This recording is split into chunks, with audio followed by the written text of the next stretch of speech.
So உங்கள் name mention மட்டும் ஒரு ஸ்டார்ட் அப். வணக்கம், என் பேர் ஆனந்த் குமார். நான் வந்து ஆலஸ் கிளைடர் அப்படின்னு சொல்லக்கூடிய ஒரு பிராண்டோட ஃபவுண்டர். நானும் எங்கள் அண்ணனும் இந்த பிராண்டை ஆரம்பித்தோம். ஆலஸ் கிளைடர் இது வந்து ஒரு அஃபோர்டபுள் ப்ரைஸில் சவுத் இந்தியா, எஸ்பெஷலி தமிழ்நாட்டிலேருந்து ஒரு ஃபேஷன் பிராண்டை காரணம் இந்தியா ஃபுல்லாக பேன் இந்தியா சேல் பண்ணணும் அப்படின்ற ஒரு மோட்டிவில் நாங்கள் ஆரம்பிச்சிருக்கோம். 2022 நாங்கள் இந்த பிராண்டை ஆரம்பித்து பண்ணிகிட்ருக்கோம். ஸோ ஸ்டார்ட் அப் தமிழாவுக்கு நாங்கள் எதுக்கு அப்ரோச் பண்ணோம் அப்படின்னா 0 to 1 நாங்கள் டெவலப் பண்ணிட்டோம். 1 to 10க்காக ஒரு டெவலப்மெண்ட்காக ஸ்கேலிங்காக நாங்கள் ஸ்டார்ட் அப் தமிழாவை அப்ரோச் பண்ணோம்.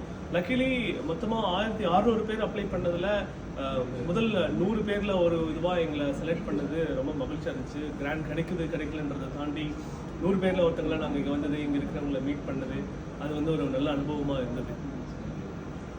ஸோ பிச்சிங் செஷன் உங்களுக்கு நல்ல எக்ஸ்பீரியன்ஸ் பண்ணுங்க. சீரியஸாக நான் சொன்னால் நீங்கள் கட் பண்ணிட்டீங்களே. பரப்பு பிச்சிங் செஷன் ஆக்சுவலி எனக்கு நாங்கள் வரதுக்கு முன்னாடியே வந்து நாங்கள் யாரை மீட் பண்ண போகிறோம், யார் எங்கள் பிஸ்னஸில் இன்ட்ரெஸ்டாக இருக்காங்கன்றது தெரிஞ்சதுனால நாங்கள் அதுக்கு தகுந்த மாதிரி ப்ரிப்பேர் பண்ணிட்டு வந்தோம். ஃபார் எக்ஸாம்பிள் சொல்லணும்னா டாக்டர் வேலுமணியை தான் எங்களோட இன்வெஸ்டராக இருந்தாங்க. குமார் வேம்பு ப்ளஸ் அருண் தத்தாச்சாரியான்னு சொல்லி 3 பேர் இருந்தாங்க. நாங்கள் அவங்களுக்காக பேஸ் பண்ணி நாங்கள் எங்களோட பிக்சர்லாம் ரெடி பண்ணிட்டு வந்தோம். ஒரு கிராமத்திலிருந்து 500 ரூபாயோட மும்பை போய் 5000 கோடி பண்ண ஒரு தொழிலதிபர் வேலுமணி, டாக்டர் வேலுமணியால் எங்களோட கனவுகளை ஈஸியாக புரிஞ்சுக்க முடியும், எங்களால் அவங்களோட ஈஸியாக கனெக்ட் ஆக முடியும். பட் ஒரு ப்ரொஃபஷனல் இன்வெஸ்டர்ஸோட எங்களால் ஈஸியாக கனெக்ட் ஆக முடியாது. என்னதான் ஒரு ஸ்டார்ட் அப்ஸாக இருந்தாலும் நாங்களாம் நம்பர்ஸில் ரொம்ப கம்மி தான். ஸோ அதனால ஒரு கனவுகளை சப்போர்ட் பண்ணி ரிஸ்க் எடுத்து இன்வெஸ்ட் பண்ணக்கூடிய ஆட்கள் ப்ரொஃபஷனல் இன்வெஸ்டர்ஸ் பண்ண மாட்டாங்க. அந்த என்ன சொல்கிறது, விசி கம்பெனிஸ்லாம் பண்ண மாட்டாங்க. But people like Velumani can do that, can take risk, they can understand us. அந்த எமோஷன்ஸ் எங்கள் ட்ரீம் மேலே அவங்க இன்வெஸ்ட் பண்ணுறதுக்கு தயாராக இருப்பாங்கன்ற ஒரு நம்பிக்கையில் தான் வந்து பார்த்தோம். பட் அன்ஃபார்ச்சுனேட்லி அவரை மீட் பண்ண முடியல. நாங்கள் மீட் பண்ணது வந்து வேறொரு கம்பெனி. இனிஷியலாகவே தெரிஞ்சிருச்சு. Even language it self connect. நாங்கள் தமிழில் பேசலாம் ஆடியன்ஸில் ஒரு நரேஷனோட வந்தோம். அது இல்லாத ஒரு டிவி ஷோன்றதுலாம் டிவிக்கான ஒரு நரேஷன்லாம் எப்படி இருக்கும் அப்படின்றது மாதிரி தான் வந்தோம். ஆனால் இங்கே அது எதுவுமே யூஸ் பண்ண முடியல. வேறு ஏதாவது கேள்வி? ஸ்டார்ட் அப் தமிழா வந்து என்ன கெயின் பண்ணணும்? நான் ஸ்டார்ட் அப் தமிழா பற்றி பேசியே ஆகணும். என்னதான் இருந்தாலுமே கூட அதாவது தமிழ்நாட்டில் ஒரு ஸ்டார்ட் அப் எக்கோசிஸ்டம் என்கரேஜ் பண்ணக்கூடிய இந்த தமிழ்நாட்டு கவர்மெண்ட்டோட ஸ்டார்ட் அப் டிஎனோட இந்த ஸ்டார்ட் அப் தமிழான்ற இந்த முயற்சி வந்து நிஜமாவே பாராட்டத்தக்கது. எவ்வளோ பேர் ஒரு ப்ராப்பர் கைடன்ஸ் இல்லாமல் இருப்பாங்க. நாங்களே இங்கே இதுக்காக பிச் பண்ணுறதுக்காகவே நிறைய ப்ரிப்பேர் பண்ணோம். ஸோ ஸ்டார்ட் அப் தமிழாவுக்கு எங்களுக்கு கிராண்ட் கிடைக்குது இல்லை ஃபண்ட் கிடைக்குதுன்றதை தாண்டி இதுக்காக ப்ரிப்பேர் பண்ணுறோம் இல்லையா, அப்போவே நாங்கள் நிறைய விஷயங்கள் கற்றுக்குறோம். எப்படி இருக்கணும் ஒரு கம்பெனி, எப்படி ஆர்கனைஸ் பண்ணணும், நம்பர்ஸ் ஏன் முக்கியம் அப்படின்றத நாங்கள் கற்றுக்குறோம். ஸோ இந்த மாதிரி தொடர்ச்சியாக நடக்க நிறைய பேருக்கு ஆசைகள் இருக்கலாம், கனவுகள் இருக்கலாம். கனவுகள் எப்படி கரெக்டாக இது ஸ்ட்ரீம்லைன் பண்ணலாம், எப்படி ஒரு இன்வெஸ்டர்ஸை நம்ம எப்படி இம்ப்ரெஸ் பண்ணணும், அதுக்கான டேட்டாஸ் என்ன அப்படின்றத நம்ம ரெடி ஆகும் போதே நமக்கு தெரிஞ்சிடும் நம்ம என்னென்னலாம் பண்ணணும். நான் இப்போ எனக்காக ப்ரிப்பேர் பண்ண நம்பர்ஸை நான் ப்ராப்பராக ஒர்க் அவுட் பண்ணாலே எந்த இன்வெஸ்ட்மெண்ட்டும் இல்லாமல் நானே கொண்டு தரலாம் என் கம்பெனியை. ஸோ அது வந்து எனக்கு ரொம்ப ஹெல்ப்ஃபுல்லாகவும் ஒரு ஹோப்பாகவும் இருந்திருக்கு. ஸோ இதுதான் அவுட்புட் கிடைக்கும், இதுதான் ரெவன்யூ. கனவுகள் வேறு, நம்பர்ஸ் ரொம்ப வேறு, ரெண்டையும் மிக்ஸ் பண்ணிக்க கூடாது. நம்ம கனவுகளோட ஒன்று தொடங்கலாம், ஆனால் கண்டினியூ பண்ணுறதுக்கு நம்பர்ஸ் ரொம்ப முக்கியம். We have to very clear with numbers. So நான் இப்போ இதுக்காக ஒர்க் பண்ணும்போது, பிச் பண்ணும்போது, அந்த ப்ரிப்பரேஷன்லாம் ரெடி பண்ணும்போது எனக்கே தெரியுது, ஓகே ஸோ ரெவன்யூ இவ்வளோ இருக்குமா, அப்போ இவ்வளோ பீசஸ் சேல் பண்ணால், இவ்வளோ யூனிட் சேல் பண்ணால் நமக்கு இவ்வளோ ரெவன்யூ கிடைக்குமா அப்படின்றது நமக்கே ஆச்சரியமா. அப்போ தான் ஒரு விசனே கிடைக்குது. ஸோ அந்த வகையில் இந்த மாதிரியான முயற்சிகள் இதில் நிறையா பேரை பங்கெடுக்க வைக்கிறது அப்படின்றது வந்து ரொம்ப முக்கியமான ஒன்றா இருக்குது. ஸோ அந்த வகையில் தமிழக அரசு மற்றும் start up TN department plus start up தமிழா டீமுக்கு என்னோட நன்றி மற்றும் வாழ்த்துக்கள். ஸோ 2022 ஸ்டார்ட் பண்ணுறீங்க, இட்ஸ் மீன் 2 இயர்ஸ், 2 வருஷம் ஆக போகுது.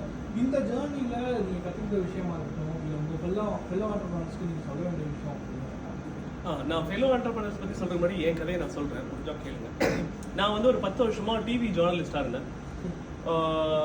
ஜேர்னலிசம் முடிச்சுட்டு போதும், journalism also become one of the money making ஒரு வேலை. 10-11 வேலையை ஆரம்பிக்கும் போது நம்ம மணி மேக்கிங்க்கு வேறு ஏதாவது பண்ணலாம். நான் ஃப்ரம் கோயம்புத்தூர் உங்களுக்கு தெரியும், தொழிலதிபர்கள் நிறையா புது தொழில் முனைவோர்கள் உருவாக்குற ஒரு மாநகரம், ஒரு மாவட்டம் கோயம்புத்தூர். ஸோ அங்கேருந்து வரும்போது நாங்கள் வந்து இந்த பிஸ்னஸில் எங்கள் அண்ணன் வந்து டெக்ஸ்டைல் ஃபீல்டில் இருக்கிறதுனால நாங்கள் டெக்ஸ்டைல் ஃபீல்டில் இறங்கினோம். ஸோ எங்களுக்கு திருப்பூர் பக்கத்து ஊர் தான். திருப்பூரில் இருந்த ஒரு பெரிய பிராண்ட் வரவே இல்லை. உங்களுக்கு ஒரு ஃபேஷன் பார்த்தீங்கன்னா நார்த் இந்தியாவிலேருந்து தான் வரும், திருப்பூரில் தான் மேக்கிங் பண்ணுவாங்க. வேர்ல்டு டாப்பஸ்ட் பிராண்ட் கூட திருப்பூரில் தான் மேக் பண்ணுவாங்க. பட் திருப்பூர்லேருந்து இந்தியா டொமஸ்டிக் மார்க்கெட்டுக்காவது ஒரு நல்ல பிராண்டை நம்ம கொண்டு வரணும் அப்படின்ற ஒரு முனைப்பில் தான் நாங்கள் இதை ஆரம்பித்தோம். எங்களோட கம்பெனியை வந்து நாங்கள் ரிஜிஸ்டர் பண்ணது 2017 பண்ணியிருந்தாலுமே ப்ராப்பரான பிஸ்னஸ் வந்து 2020 ஆரம்பித்தோம். 2020 ஆரம்பிக்கும் போது கொரோனா லாக்டவுன்லாம் வந்தது. அதுக்கப்புறம் 2022 அப்புறம் தான் நாங்கள் என்னோட அந்த ஒரு பிராண்டுக்கு ஆலஸ் கிளைடர் அப்படின்னா அனைவருக்குமான ஆடைகள் அப்படின்றது அர்த்தம் ஜெர்மன் மொழியில். ஏன்னா நம்ம தமிழ்லையோ இல்லை எல்லாத்துக்கும் புரியுற மாதிரி ஒரு பேர் வச்சோன்னா பொருள் விற்கிறது ரொம்ப கஷ்டம். ஸோ அதனால் நாங்கள் ஒரு ஜெர்மன் நேமில் பேர் வச்சு பண்ணிகிட்ருக்கோம். இனிஷியலாக என் கூட இருந்தவங்க எல்லாருமே இதெல்லாம் நமக்கு ஒத்து வருமா, இதெல்லாம் நம்மளால முடியுமா அப்படின்னு சொல்லி கேட்கும்போது சக்ஸஸ்ஃபுல்லாக நாங்கள் 2 வருஷமாக பண்ணிகிட்ருக்கோம். ஸோ எங்களோட சக்ஸஸ் அப்படின்னா நாங்கள் இப்போ வந்து வெரி குட் ஒரு டீமை செட்டப் பண்ணியிருக்கோம். இந்த ஃபினான்ஷியல் இயர்க்கான இந்த ஒரு இதுக்கான ப்ராடக்ட்ஸை நாங்கள் ரெடி பண்ணி வச்சுட்டோம். நாங்கள் already launch in market. So மார்க்கெட்டுக்குள்ளேயே வந்துட்டோம். இதுவே ஒரு பெரிய சக்ஸஸாக நான் நினைக்கிறேன். 0 to 1 சொன்னோம் இல்லையா. ஸோ எல்லாமே எக்ஸிக்யூட் பண்ணிட்டோம், எல்லாமே ரெடியாக இருக்குது, நல்ல நல்ல ரிவ்யூஸ் கிடச்சிருக்கு.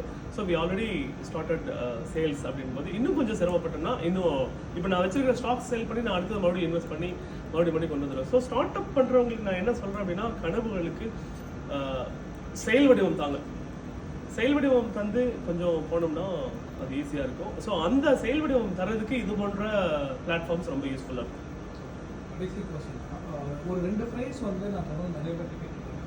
இன்னும் வந்து நெவர் எவர் கிவ் அப் அப்படின்னு சொல்லிட்டு ஒரு ஃப்ரேஸாக இருக்குது. இன்னொன்று வந்து முன் வச்ச காலம் பின்னோக்கி வைக்கூடாது அப்படின்னு ஒரு 2 இருக்குது. ஸோ இந்த உங்களோட ஜாலியில் வந்து இந்த 2 ஃப்ரேஸையும் நீங்கள் நான் என்ன சொல்லுவேன் அப்படின்னா, முயற்சி செஞ்சு தோற்று போகிறதுல தப்பே இல்லை. ஆனால் நம்ம முயற்சி செய்யணும். நம்ம பிளான் வந்து நம்ம மைண்டுக்குள்ளே இருக்கும்போதே அதை கிவ் அப் பண்ணிட்டோம் அப்படின்னா அதில் நோ யூஸ். அட்லீஸ்ட் நம்ம ட்ரை பண்ணோம். தப்புகள் இருக்கும், தவறுகள் நடக்கலாம், திரும்ப கற்றுக்கலாம். இங்கே இழக்கிறதுக்கு ஒன்றுமே இல்லை அப்படின்றது தான் நிஜம்.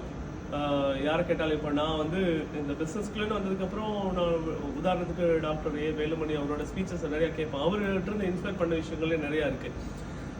அவர் என்ன சொல்லுவார்னா, மயிரை கட்டி மலை இழுப்போம், வந்தால் மலை போனோம் மயிறுன்ற மாதிரி. அதே தான், சிம்பிள். நம்ம வந்து எதுவுமே இங்கே இழுக்க போகிறதில்ல. என்னோட இந்த பிஸ்னஸ் நான் சொல்கிறேன், என்னோட 23-24 ரெவன்யூ ஆல்மோஸ்ட் 8 crores. இது வந்து நான் 0ல தான் ஆரம்பித்தேன். நான் வந்து அவ்வளோ இன்வெஸ்ட் பண்ணேன், இவ்வளோ இன்வெஸ்ட் பண்ணேன், அதை விற்று கொண்டு வந்து இதில் போட்டு அப்படின்னுலாம் இல்லை. It started with only hope. 0 investment. நம்ம ஒரு ஸ்டெப் வச்சோம்னா நேச்சர் நம்மள அடுத்த ஸ்டெப்புக்கு கொண்டு போகும். So first step should be hours. Shouldn't தோற்று முடிகிற வரைக்கும் நம்ம வந்து கிவ் அப் பண்ணவே கூடாது. Okay, thank you. பட் இதெல்லாம்